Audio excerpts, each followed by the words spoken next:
The bright lights of America's Got Talent stage have seen countless hopefuls, but that evening felt different from the moment a young Filipino man stepped out from behind the curtain.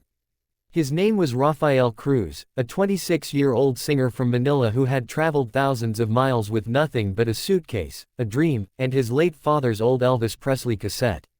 Dressed in a simple white shirt and slightly worn jeans, Rafael didn't look like someone who'd come to steal the spotlight.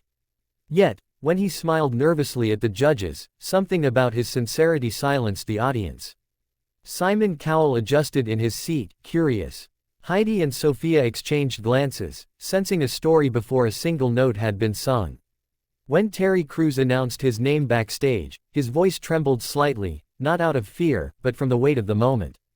Rafael's father, a jeepney driver, used to sing Elvis songs to passengers during traffic jams in Manila, telling his son, "Son, if you can sing with your heart, you can make people forget their pain, even for a moment." That memory became Rafael's compass.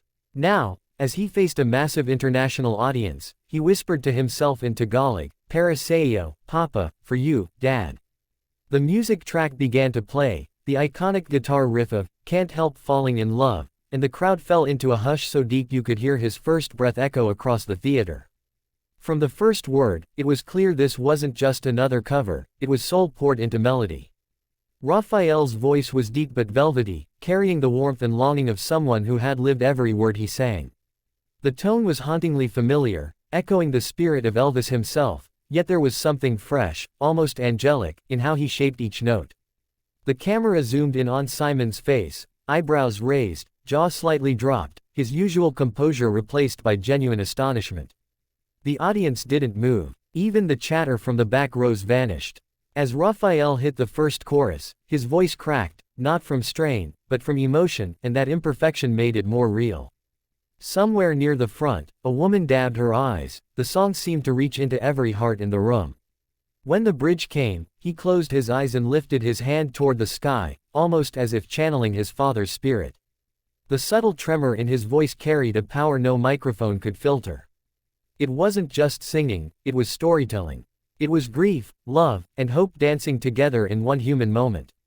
By the time he sang the final line, "Take my hand, take my whole life too," the entire hall was on its feet before the last note had even faded.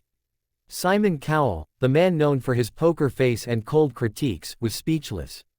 When the applause finally died down, all eyes turned to Simon. For a few long seconds, he said nothing, his pen resting on the desk. The silence stretched so long that even Rafael began to fidget, unsure if he had done something wrong. Then Simon leaned forward, his expression softening in a way rarely seen on television. "Rafael," he said slowly, "I've heard hundreds of people try to sing Elvis, but you just made me feel like I was hearing him for the first time." The crowd erupted again. Simon continued, "There was honesty in your voice, pure emotion. You didn't just imitate Elvis, you honored him while being yourself. That's magic." Heidi wiped a tear and called it the most beautiful version she'd ever heard. Sofia Vergara smiled warmly, saying Rafael's story reminded her of how dreams can cross oceans. Even Howie Mandel, usually the comic relief, was visibly moved. Then Simon looked at his fellow judges and stood up. "You know what?" he said, pressing the golden buzzer. Confetti rained from the ceiling as Rafael fell to his knees, tears flowing freely. The camera caught Simon smiling, not his usual grin, but one of pride and respect. In that moment, a Filipino dreamer became a global phenomenon. The world had witnessed not just a performance, but a connection that broke cultural boundaries.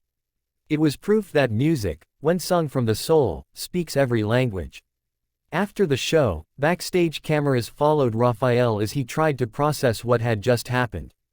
Terry Crews gave him a bear hug while the golden confetti still clung to his hair. "You did it, brother," Terry said. "You made the world listen."